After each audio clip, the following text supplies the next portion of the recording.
Naš Slaven Dimitrić razgovarao je sa guvernerom Centralne banke Senadom Softićem. U nastavku pogledajte razgovor. Gospodine Softiću, na koji način će koronavirus uticati na ekonomiju eurozone, a samim tim i na euro, pošto znamo da je euro naša sidro valuta u Bosni i Hercegovini, a poznato je i da su Njemačka i Italija bile u recesiji ili blizu recesije i prije same epidemije koronavirusa. Mi u ovom času ne možemo procijeniti na koji način će utjecati korona i posljedice korone virusa na eurozonu. One će zaista biti vrlo velike. Iz ovih mjera koje su određene zemlje Europske unije, odnosno Europska centralna banka poduzela, jasno je da su svjesni ozbiljnosti situacije. Dovoljno govori i sama činjenica da su već intervenirale sa 1000 milijardi, naime toliki početni fond bio u svim zemljama Europske unije, kako bi pomogle svim subjektima, svim privredi i ekonomiji tih zemalja koji se susrela sa posljedicama pandemije koronavirusa. Što se tiče centralne banke, odnosno konvertibilne marke, ona je vezana za euro i mi tvrdimo i imamo stabilnu valutu, potpuno pokrivenu u eurima, sad za sada nema nikakvih problema i očekujemo da će biti u budućnosti stabilno stanje. To nam je drago za čuti. Evo, Europska centralna banka zatražila je od centralnih banaka drugih zemalja da razmotre mjere sprječavanja negativnih ekonomskih posljedica epidemije. Jeste li vi razmatrali i da li ste donijeli neke konkretne mjere? Specifičnost naše centralne banke za razliku od drugih centralnih banaka je u tome što jedan dio aktivnosti koje druge centralne banke imaju, kao što je bankarska supervizija, mi nemamo u svom mandatu. Kod nas su supervizori banaka, entitetske agencije za bankarstvo. Centralna banka Bosne i Hercegovine je u Ustavu i po zakonu Centralnoj banci ima u mandatu samo monetarnu politiku, odnosno obaveznu rezervu. Što se tiče te instrukcije Europske centralne banke, mi smo poduzeli, naime, nama stoji na raspolaganju obavezna rezerva i mi smo spremni da spustimo stopu obavezne rezerve u funkciji omogućavanja dodatne likvidnosti komercijalnim bankama. To ćemo mi učiniti, naravno, kada se ukaže prilika. Zato mi smo često ponavljali da trenutno obavezna rezerva iznosi 2,7 milijarde, a višak je negdje oko 2,4 milijarde konvertibilnih maraka. Čim taj iznos krene na niže, mi ćemo naravno osloboditi bankama dovoljno likvidnih sredstava. I možda jedna novost koju smo mi iskoristili kao centralne banke u regiji koje nisu još članice Europske unije, mi smo se obratili putem Centralne narodne banke Sjeverne Makedonije. Sve ove zemlje u regiji koje nisu članice Europske unije, Albanija, Srbija, Crna Gora, Bosna i Hercegovina, Sjeverna Makedonija i Kosovo, sa zahtjevom da Europska centralna banka razmisli o načinu kako bi pomogla ove zemlje, odnosno platni bilans ovih zemalja ukoliko za to bude potrebno.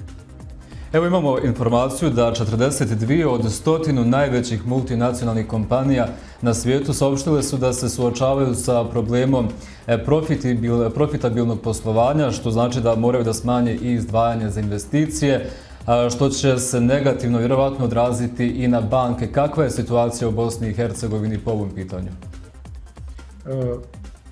U Bosni i Hercegovini dijelimo sudbinu regije Europe i čitavog svijeta i to je možda specifičnost ove krize, što u stvari na globalnom planu je kriza zadesila sve privredne subjekte. Tako i naša određena privredna preduzeća kod kojih se desila obustava proizvodnje. Što se tiče bankarskog sektora, on je vrlo likvidan, kapitaliziran je dovoljno, trenutno tako ukazuju ovi naši podaci kojima raspolažemo. I ja mislim i smatram da su naše banke dovoljno potentne, da tako kažem, imaju dovoljno likvidnih sredstava da mogu da se suoče sa ovim prvom situacijom, da pomognu naše preduzeće koje imaju posljedice koje su se susrele sa ovom pandemijom. Tako da ja se nadam da će naše banke biti u mogućnosti, već su izrazili taj interes, agencije za bankarstvo su poduzeli određene korake, uveli određene mjere i sve zajedno će pomoći našoj privredi da se suoče sa ovim posljedicama, a u nastavku naravno postoje i druge mjere koje su u domenu fiskalne politike, vlasti također ulažu određene napore da olakšaju ovim preduzećima kako bi mogli da što lakše prebrode sve ove posljedice. Da li ste razmatrali i hoćete li smanjiti stopu obavezne rezerve koje komercijalne banke drže u centralnoj banci, čime bi za Bosnu i Hercegovinu bilo obezbijeđeno, kako Milorad Dodik ističe, oko 2,5 milijardi maraka? Ja sam o obaveznoj stopi kao jedinom instrumentu monetarne politike koja je Centralna banka Bosne i Hercegovine na raspolaganju već nešto govorio. Naime, obavezna rezerva su depoziti komercijalnih banaka koji drže kod Centralne banke Bosne i Hercegovine. Aktualna stopa je 10% i ona iznosi 2,7 milijardi. Iznad toga komercijalne banke drže sa trenutnim stanjem 2,4,5 milijarde. Znači, mi imamo dovoljno likvidnih sredstava trenutno, ali ako se ukaže potreba, ja vjerujem da neće tako brzo, Centralna banka je spremna da spusti stopu obavezne rezerve, ovo od 10%. Vidjet ćemo, pošto pratimo aktualnu situaciju, za koliko procenata. Ako to bude recimo za 5% od onih 2 milijarde i 700, znači mi ćemo imati dodatni 1 milijardu i 300 na raspolaganju. Znači, ne govorimo o 2 milijarde, je zaista velika svota, dovoljno je da kažemo da ukupno, znači već imamo 2 milijarde i 400 viška, ako oslobodimo još milijardu, to je 3 milijarde i 400, nisu samo sredstva naših domaćih banaka tu, aktualne su krediti sa MMF-om i drugi aranžmani, znači velike su sredstva potrebna i već imamo određena sredstva koja su na raspolaganju. Da ponovim, Centralna banka je spremna, to je izrazila već 18. marta na sjednici Stalnog odbora za financijsku stabilnost, da spusti stopu kada za to bude potreba.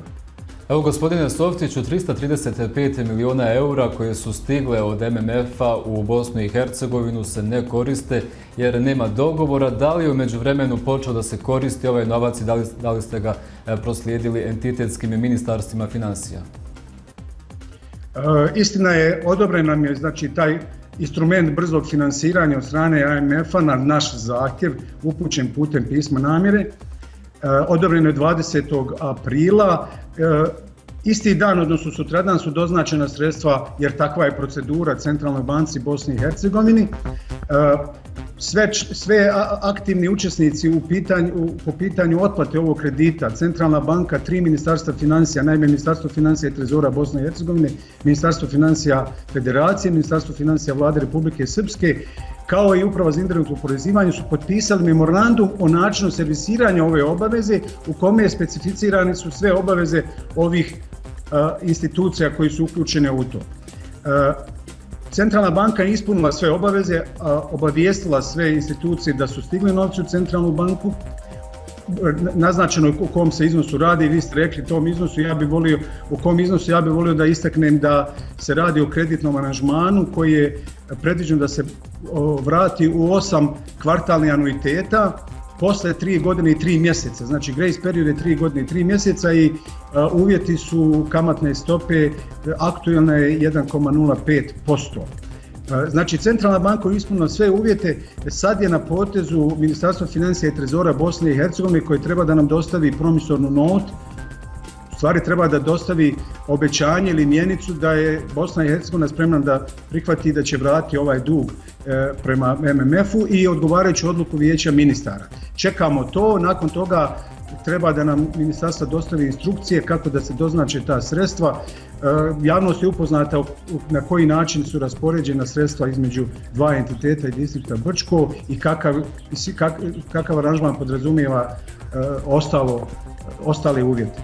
Možda da istaknem da jedan uvjet, u stvari Centralna Bosna i Hercegovina nema uvjete kad je u pitanju ovaj aranžman, on se razlikuje za razliku od onih drugih programa, nikakvih uvjeta ima, ali smo mi preuzeli određene obaveze, potpisnici, članovi fiskalnog vijeća, da ćemo izvršiti rebalanse budžeta, da ćemo stabilizirati, učiniti sve da stabiliziramo prvenstveno zdravstvene prilike, pa samim tim i platno-bilansne. Jedna tačka tamo koja se odnosi na financijski sektor je da su komercijalne banke dovoljno likvidne i kapitalizirane da preuzmu na sebe prvi ovaj takozvani udar, da se neće dirati rezerve centralne banke jer one podrazumijevaju stabilnost valutnog odbora i samim time financijsku stabilnost i da će se jačati potencijali Agencije za osiguranje depozita Bosne i Hercegovine. Sve u svemu pare su u Centralnoj banci Bosne i Hercegovine, čekamo odgovarajuću dokumentaciju i prelazimo u drugu fazu da se doznače sredstva entitetima i distriktu Brčko.